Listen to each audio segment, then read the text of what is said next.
இந்த செய்திகளை விரைவு செய்திகளாக பார்க்கலாம். பிரதமர் நரேந்திர மோடியின் தமிழக பரப்புரை பயண திட்டத்தில் மாற்றம் செய்யப்பட்டுள்ளது. நாடாளுமன்ற தேர்தலையொட்டி பிரதமர் நரேந்திர மோடி நாடு முழுவதும் தீவிர தேர்தல் பரப்புரை செய்து வருகிறார்.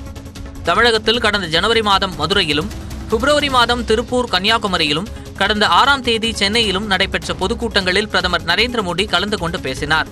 வருகிற 8ஆம் தேதி மாலை 6 மணிக்கு கோவை கொடிசியாவில் நடைபெறும் பொதுக்கூட்டத்தில் கலந்து கொண்டு பேச இருந்ததாக செய்திகள் வெளியாகின. இந்நிலையில் ஏப்ரல் 8ஆம் தேதிக்கு பதிலாக ஏப்ரல் 12ஆம் தேதி கோவையிலும் 13ஆம் தேதி தேனியிலும் பிரதமர் நரேந்திர மோடி பரப்புரை மேற்கொள்ள உள்ளதாக கூறப்படுகிறது. இந்த கூட்டத்தில் கூட்டணி தலைவர்களும் பங்கேற்க உள்ளனர்.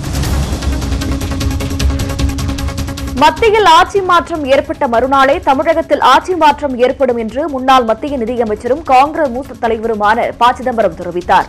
சிவகங்கை நாடாளுமன்ற தொகுதிக்குட்பட்ட தேவக்கோட்டையில் காங்கிரஸ் கட்சியின் நிர்வாகிகள் கூட்டம் நடைபெற்றது. இதில் அந்த கட்சியின் வேட்பாளர் கார்த்தி சிதம்பரம் உள்ளிட்டோர் கலந்து கொண்டனர். இந்த கூட்டத்தில் பேசிய ப. சிதம்பரம் மத்திய அரசை குறை கூறி வந்தவர்கள் தற்பொழுது பாஜகவுடன் கூட்டணி அமைத்திருப்பதாக விமர்சித்தார். மேலும் தற்பொழுது நடைபெற்றுக் கொண்டிருப்பது மோடி ஆட்சி அல்ல, மோசமான ஆட்சி என்றும் ப. சிதம்பரம் விமர்சித்தார். ஒரு சட்டமன்ற தேர்தல் இருக்கு, மறந்துடாதீங்க. அது எட்டி பார்க்கணும், எட்டி பார்க்கணும்ல. நாடாளுமன்ற தேர்தலுக்கு பின்னாடி ஒரு சட்டம் அது கண்ணுக்கு தெரியாட்டி அது இருக்கு. இந்த நாடாளுமன்ற தேர்தல் முடிந்து மத்தியிலே ஆட்சி மாற்றம் ஏற்பட்ட சில நாட்களிலேயே தமிழ்நாட்டிலே ஆட்சி மாற்றம் ஏற்படும் சந்தேகமே. ராணுவத்தினருக்கு வழங்கப்படும் உணவு சரியில்லை என கூறி சமூக வலைதளங்களில் வீடியோ வெளியிட்டதால் பணி நீக்கம் செய்யப்பட்ட எல்லை பாதுகாப்பு படை வீரர் வாரணாசியில் பிரதமர் நரேந்திர மோடியை எதிர்த்து போட்டியிடுகிறார்.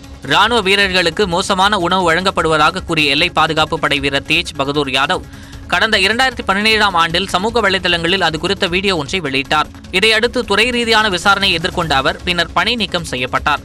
அவர் வாரணாசி தொகுதியில் பிரதமர் நரேந்திர மோடியை எதிர்த்து போட்டியிட உள்ளதாக அறிவித்துள்ளார். இது தொடர்பாக பல அரசியல் கட்சியினரை சந்தித்து பேசியதாகவும், ஆனால் தாம் சுயேட்சையாக போட்டியிட உள்ளதாகவும் தெரிவித்துள்ளார். மும்பையின் வடக்கு மக்களவை தொகுதியில் நடிகை ஊர்மிளா தேர்தல் பரப்புரை மேற்கொண்டார். காங்கிரஸ் கட்சியில் இணைந்த 2 நாட்களிலேயே வேட்பாளராக அறிவிக்கப்பட்ட நடிகை ஊர்மிளா அறிமுக விழா கூட்டத்தில் பங்கேற்றார். இதையடுத்து தமது தொகுதியில் நேற்று பரப்புரை மேற்கொண்ட நடிகை ஊர்மிளாவை காண ஏராளமானோர் திரண்டனர். அவர்களிடம் தனக்கு வாக்களிக்குமாறு ஊர்மிளா கேட்டுக் கொண்டார். அவருக்கு மக்கள் ஆதரவு பெருகி வருவதாகவும் காங்கிரஸ் கட்சியினர் தெரிவித்தனர். மேகாலயா மாநிலத்தில் பார்வையற்ற மாற்றுத்திறனாளிகள் வாக்களிக்க ஏதுவாக பிரெய்லி முறையிலான வாக்குச்சீட்டுகளை தேர்தல் ஆணையம் அறிமுகம் செய்தது. மேகாலயாவில் உள்ள அனைத்து வாக்குச்சாவடிகளிலும் இதற்கான ஏற்பாடுகள் செய்யப்பட்டுள்ளதாக அம்மாநில தலைமை தேர்தல் அதிகாரி தெரிவித்துள்ளார். மின்னணு வாக்குப்பதிவு இயந்திரத்தில் பிரெய்லி முறையிலான வாக்குச்சீட்டு ஒட்டப்பட்டிருக்கும் என்றும் அதில் வேட்பாளர்களின் பெயர்கள் மற்றும் சின்னங்கள் பிரெய்லி முறையில் அச்சிடப்பட்டிருக்கும் என்றும் அவர் கூறினார். இந்த முயற்சியால் பார்வையற்ற மாற்றுத்திறனாளிகள் வாக்களிக்க அதிக அளவில் முன்வருவார்கள் என்றும் மேகாலய தலைமை தேர்தல் அதிகாரி கங்கோர்கர் கூறியிருக்கிறார். சிவகங்கை மக்களவை தொகுதியின் காங்கிரஸ் கட்சி வேட்பாளர் கார்த்தி சிதம்பரத்தின் சொத்துக்கள் முடக்கப்பட்டதாக வெளியான தகவலை அவர் மறுத்துள்ளார். இதுகுறித்து அவரது வழக்கறிஞர் வெளியிட்டுள்ள அறிக்கையில் புதிய செய்தி அல்ல என்றும் 6 மாதங்களுக்கு முந்தைய பழைய செய்தி என்றும் தெரிவித்துள்ளார். 6 மாதங்களுக்கு முன்னர் பிறப்பிக்கப்பட்ட உத்தரவை தற்போது அமலாக்கத்துறை உறுதி செய்துள்ளதாகவும் அவர் விளக்கம் அளித்துள்ளார். இந்த வழக்கு முதல் தகவல் அறிக்கை நிலையிலேயே இருப்பதாகவும் அதனை எதிர்த்து கார்த்தி சிதம்பரம் தொடர்ந்த வழக்கு நீதிமன்றத்தில் நிலுவையில் உள்ளதாகவும் அவரது வழக்கறிஞர் கூறியுள்ளார்.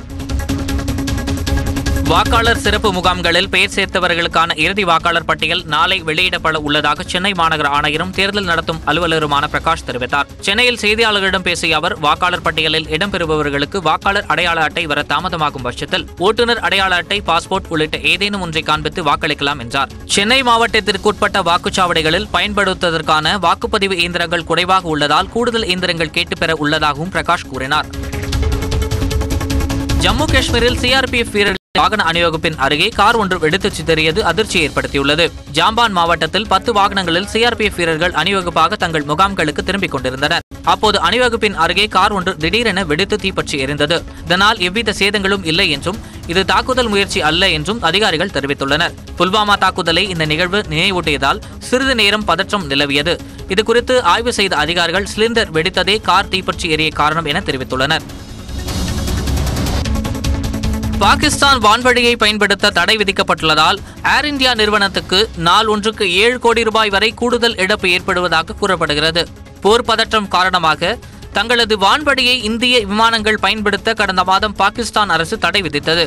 இதனால் பாகிஸ்தான் வழியாக அமெரிக்கா மற்றும் ஐரோப்பிய நாடுகளுக்கு சென்று வந்த இந்திய விமானங்கள் தற்போது மாற்று வழியில் இயக்கப்படுகின்றன.